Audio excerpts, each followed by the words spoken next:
Hi, thank you so much for joining me today. And today is day 4 of May I Scraplift You, a series created by Crystal Barrett of Pineapple Papers. And today I am lifting the lovely Kim Ferguson, and she's at Kim Ferguson Stamps on Instagram. I'll leave her link down below for you. And the page that I've chosen from her fabulous layouts is the one that you can see in the top right hand corner there. So I'm going in with Print Shop for mine from Vicki Boutin, and I'm scrapping a picture of my daughter with my best friend's daughter when we were in Disneyland Paris years ago, back in 2014, and they just had some Sour Patch Kids. I'm not sure if they were keen or not, but they certainly it shows on their faces how sour they were. So you can see from Kim's layout that she has a lovely strip of paper down the left hand side with some mixed media underneath it, and I'm going to do exactly the same thing. So I wanted to use 2 papers to pull out the green on Sophie's t-shirt and then the pink on Amelia's headband. Well, Sophie's got one on as well. So I've used the paper to pull out the green from Sophie's t-shirt, and then I'm using this Inklings in, I think it's called Hot Stuff, to create the mixed media. So first of all, put it down with my paintbrush and then just smushing it out with a piece of packaging. That helps it to dry quicker as well.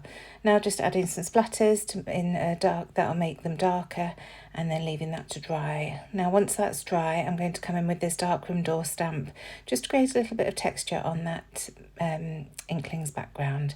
So I'm coming in with Evergreen Bough, Tim Holtz Distress Oxide, and you can see I'm just using a little bit of that stamp just to bring those circles all over that mixed media, and then I'm bringing in my All and Create stamp. This one's called, I always forget, Heartfelt, and it's a fantastic background stamp, and I'm not bothered putting it on a block or anything because in the first place I want to go in with Salvage Patina and just use the hearts.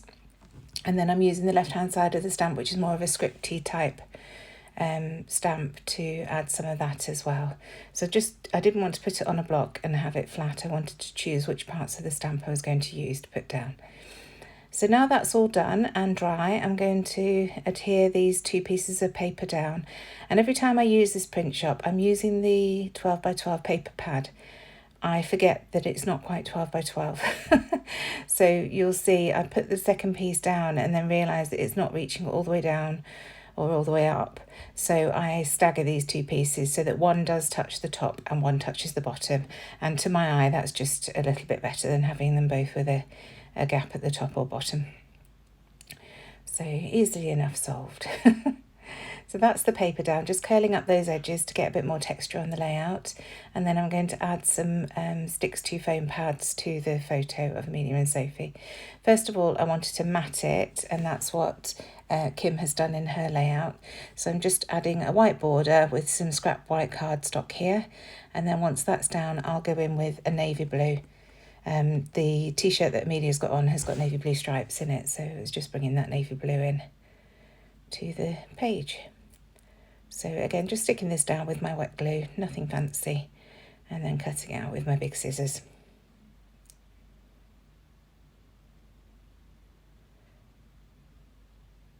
There we go. I'm just checking that that's central. The white card was a little bit too wonky for my liking, so just trimming the excess off there. So now, as I say, coming in with my 25mm Sticks to Foam pads and just adding 4 of those to the back of the photo so that can be adhered down, and that really helps it getting it over those curled up edges that I've got going on the papers. So now I want to build up this embellishment cluster that Kim's got on hers on the bottom right hand corner of her photo. So I'm fishing into the papers to use some of the elements in the papers to do that. First of all, I'm going to cut a couple of these circles from this scrap of paper, the mint green one again, which matches perfectly with Sophie's t-shirt, and then also one of the pink ones. Then I'm coming into this, it's like a wedding ring quilt, this paper, and I'm just cutting one of the circles from that, and that's slightly bigger than those other circles, so it will nestle really nicely in amongst those. So just trimming all the way around, and that's going to go under that corner there, and that will act as the anchor for all the other pieces that I'm going to add down. So I've got one of my new canvas Flair from Hail of the Magpie. This is for the Blooming Wire cameras, and it's a really nice yellow with a camera on it.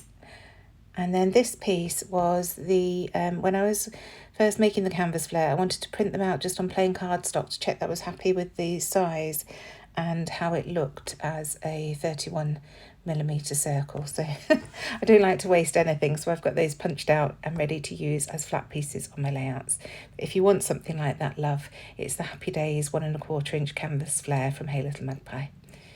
We will be listing them on Etsy soon as well. They're not at the moment, but once I can get the components in freely, I will be doing that. So now I'm going to fiddle and faff about with these circles to get them all into a position that I'm happy with. And I think the trick to using circles in embellishment clusters is to use different sizes. It makes the layering much easier. I will do some more layouts experimenting with circles to show what I mean. So now just coming in with some of the printables from Hey Little Magpie. This is the set sail set, I think, but the colours work really nicely with Print Shop, so I'm just using those.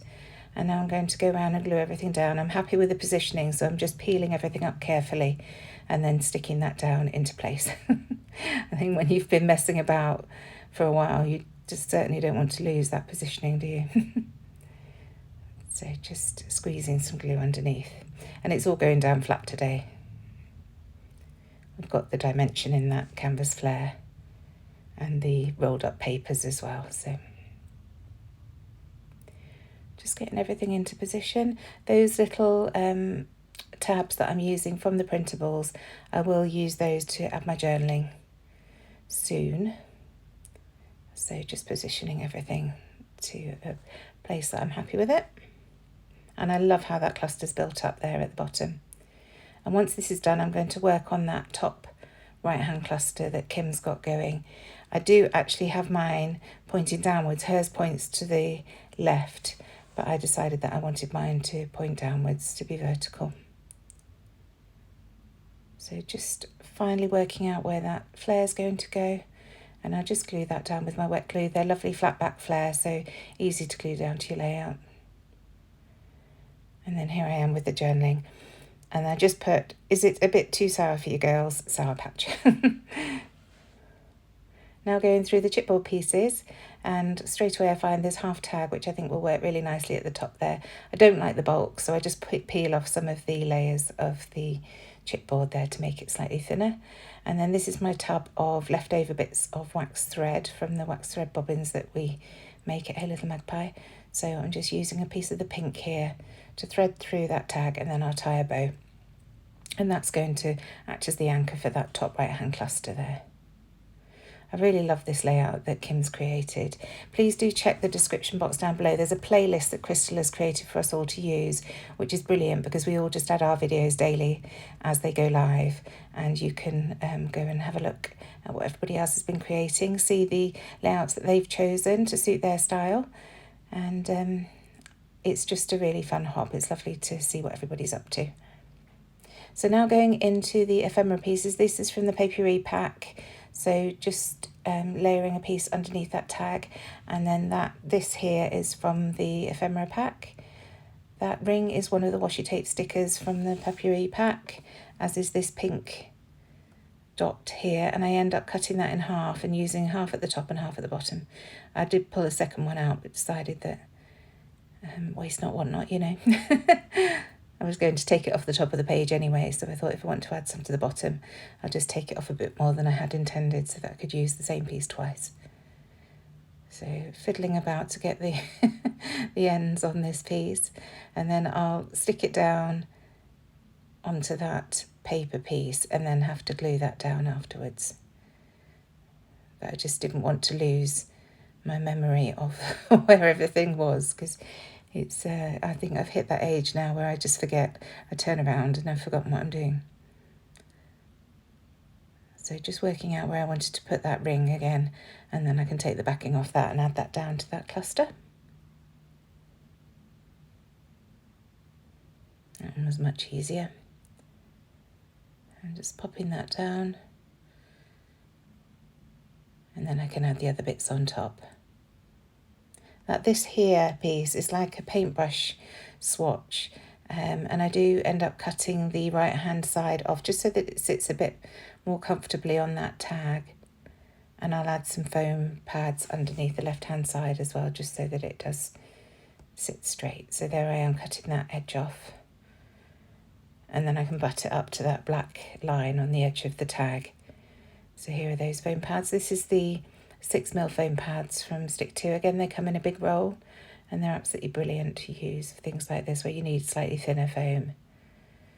So now that's that cluster sorted out, I'm just going to add the date and where we were. So it's 29th of May 2014, Disneyland Paris. And I just write that around the curve. I write the date around the curve of that label, and then the place in the middle.